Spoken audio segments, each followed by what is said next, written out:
byonna mbiwulira nekola etya kola etya VIP kola etya nze ndi kyabugaga kya Uganda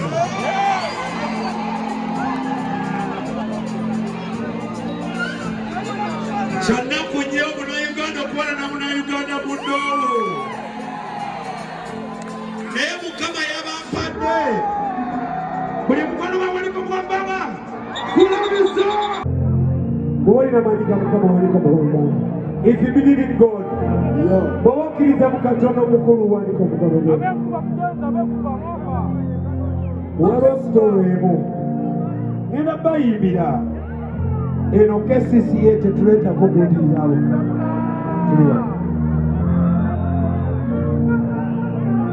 Waliwo story emu ngenda banyuza story bbiri.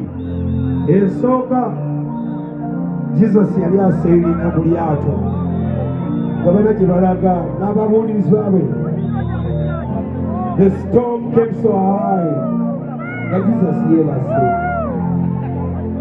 eryato likola bwesi ne lyewujja ne bagezaako bena bagezaako ne bibalema nkakuwadde kano katwali ne bagezaako byonna balabiremye ne bamugamba waayi kitaffe zuukuka. And Jesus settled the storm.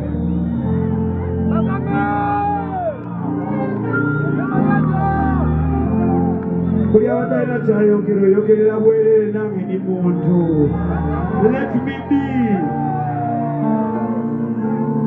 Mwebale nnyo kubaswaza yo. The next story.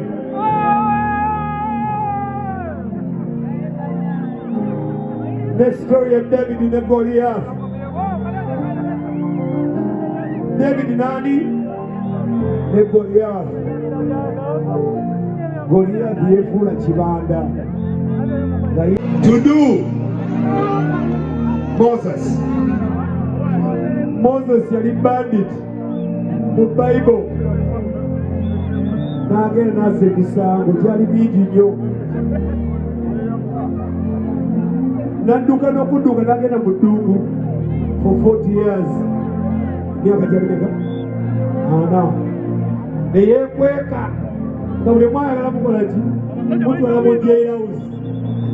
Ne yeekweka. Moses ng'ali mu ddungu yatuula waati n'aba burning bush. Nga waliwo akati akookya naye nga tekaggwaawo.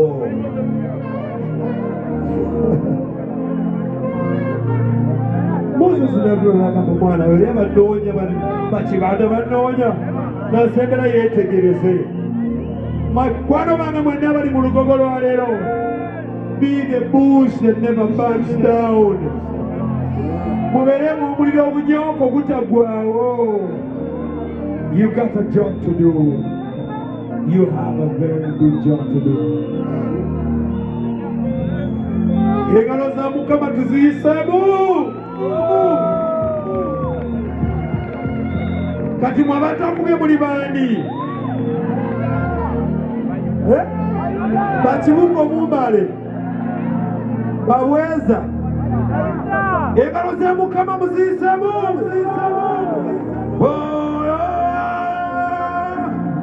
Sale na kaboba